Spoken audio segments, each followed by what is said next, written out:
Olá pessoal, sejam bem-vindos ao meu canal. Você que ainda não é inscrito, já se inscreva já e acompanhe todas essas videoaulas. Hoje vamos dar início com um tema bem relevante, que é os procedimentos realizados na unidade de terapia intensiva. É um leque bem extenso, então vamos começar por dois hoje, que é a passagem de sonda nasogástrica e sonda nasointeral. Então, muitas vezes surge a dúvida: quem pode passar essa sonda? Será que o técnico pode? Será que a auxiliar pode? Quem que pode? Então, o Conselho Federal de Enfermagem, por meio da Portaria 619/2019, privatizou essa atividade exclusivamente para o enfermeiro. O técnico de enfermagem ele é responsável apenas pela manutenção dessa sonda. Então, o que precisa para passar uma sonda nasogástrica? Então, assim, primeiramente o enfermeiro precisa da prescrição médica, né? O médico solicita essa passagem de sonda nasogástrica, é prescrita, e o enfermeiro, ele busca os materiais. Então, ele precisa de EPIs, equipamentos de proteções individuais, sonda nasogástrica, então geralmente é aquela que é tipo Levine na maioria das instituições, xilocaína gel a 2%. Essa xilocaína ela não precisa ser estéreo. Seringa de 20 ml com bico, um estetoscópio disponível, micropor, gaze, frasco coletor e alfinete. Mas como que eu inicio isso? Então vamos lá. Então vamos começar o início da nossa passagem de sonda nasogástrica. Então, primeiramente, o enfermeiro reúne o material. Ele pode chamar o técnico para auxiliá-lo se for necessário, mas ele pode também passar a sonda nasogástrica sozinho. Orienta esse paciente e a família sobre o procedimento a ser realizado, coloca máscara, higieniza as mãos e calça as luvas de procedimentos. Após isso, o enfermeiro mede a sonda nasogástrica, então, como podemos verificar aqui nessa primeira figura, da ponta do nariz até o lóbulo da orelha, estendendo até o apêndice xifoide e acrescentando 2 dedos. Após isso, você demarca onde que foi a posição adequada, aplica xilocaína gel na gaze e coloca na ponta distal da sonda nasogástrica. Para quê? Para servir de como se fosse de um anestésico local para o paciente minimizar aquela dor que ele possa sentir. Após isso, você começa a introduzir na narina do paciente. Não tem narina ideal para ser passada a sonda nasogástrica. O que acontece é que tem pacientes que têm desvio de séptico. Então, ou você consegue verificar ou o paciente às vezes relata. Então, você acaba escolhendo a outra narina para minimizar o desconforto desse paciente. Então, após isso, você introduz.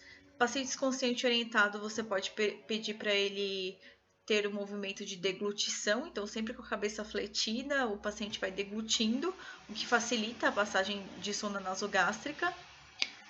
Para testar se essa sonda nasogástrica está na posição correta, você, através de uma seringa de 20 ml de ar, você introduz esse ar no paciente pela sonda nasogástrica e ausculta a região epigástrica. Então, você ouve um som bem nítido quando está realmente na posição adequada.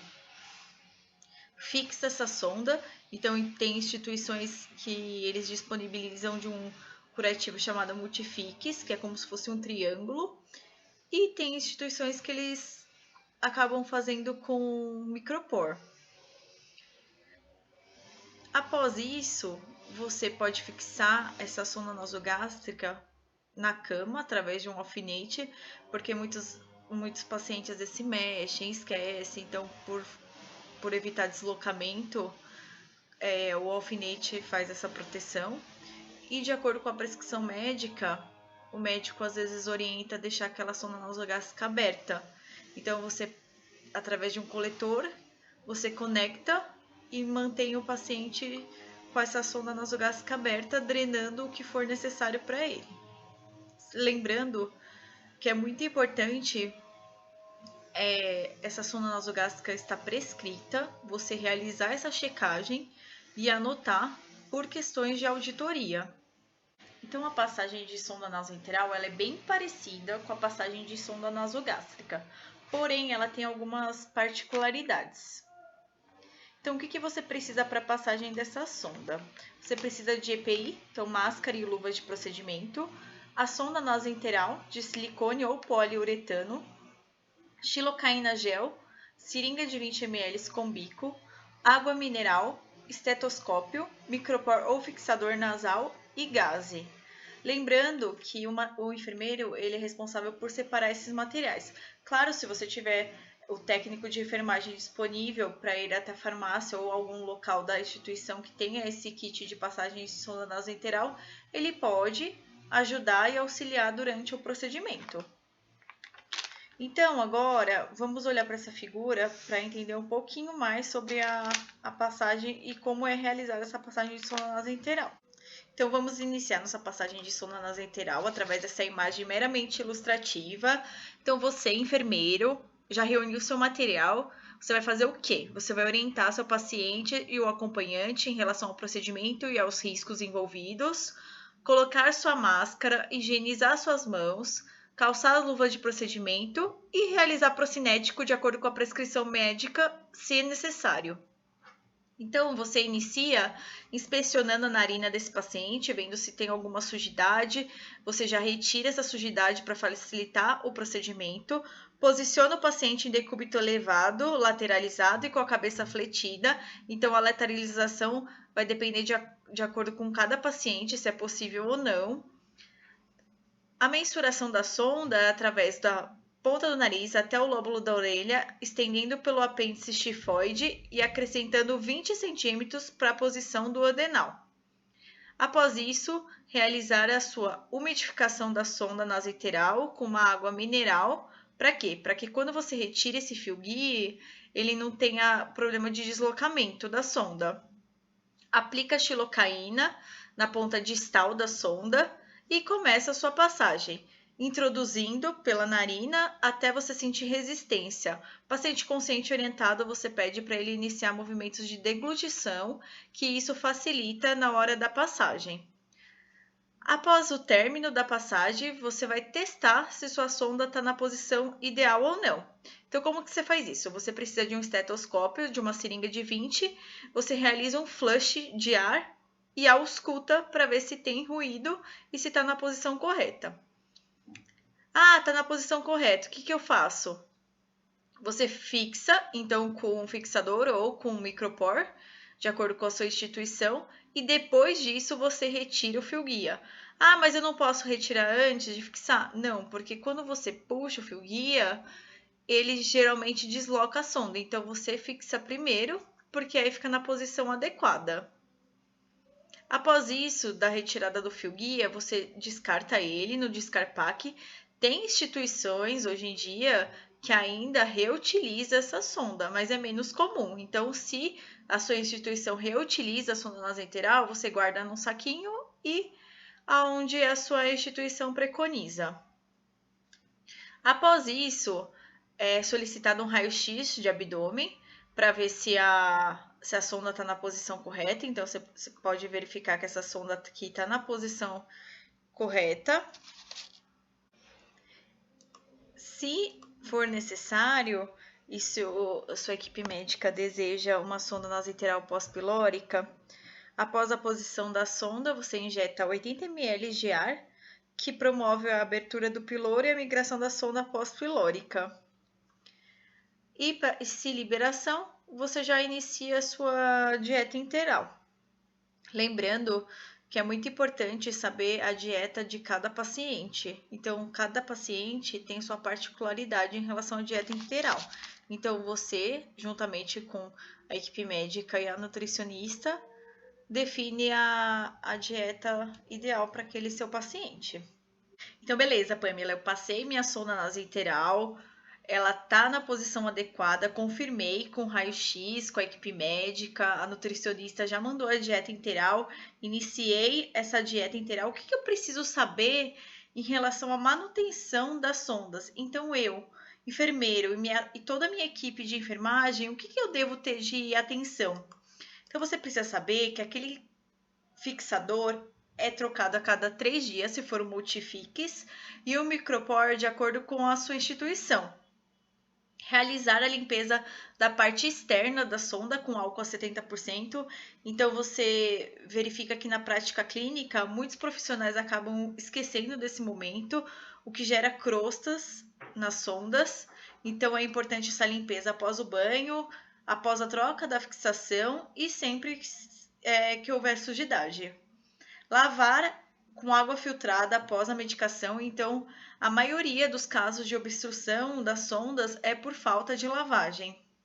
Avaliar diariamente a necessidade de permanência, lembrando que as sondas são um dispositivo, então um dispositivo invasivo, você precisa questionar se é necessário ou não a continuidade dela. Confirmar a posição pelo menos uma vez por plantão, então o mesmo procedimento que você realiza na passagem, você realiza no seu plantão para saber se aquela sonda está adequada ou não. Restringir os membros superiores dos pacientes confusos ou agitados, então de acordo com a prescrição médica, prescrito restrição mecânica, você restringe para o risco de retirada acidental daquele dispositivo. Atentar à compatibilidade das medicações com a via. Então, é muito importante, porque nem todas as medicações é possível a realização por essa via. Então, você precisa saber, de acordo com o manual. Então, geralmente, os hospitais têm o manual da CCH, tem o manual da farmácia, que verifica esse tipo de compatibilidade.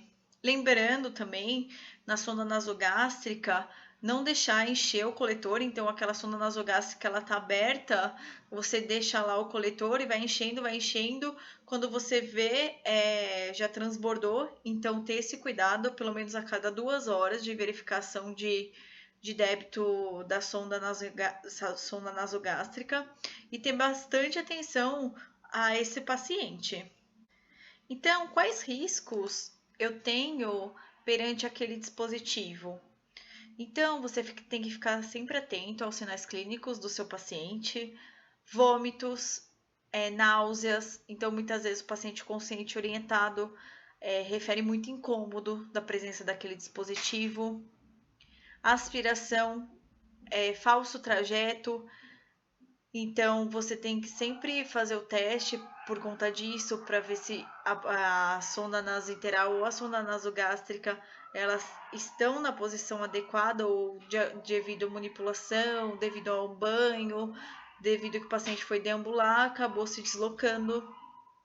Obstrução, então sempre depois das medicações você realizar a lavagem, geralmente de 20 a 40 ml de água destilada após cada medicação, então vai de acordo com o seu protocolo da instituição. Sempre orientar aquele paciente ao manejo do seu dispositivo, então por conta do risco de retirada acidental, então o paciente foi coçar o nariz, geralmente acaba retirando.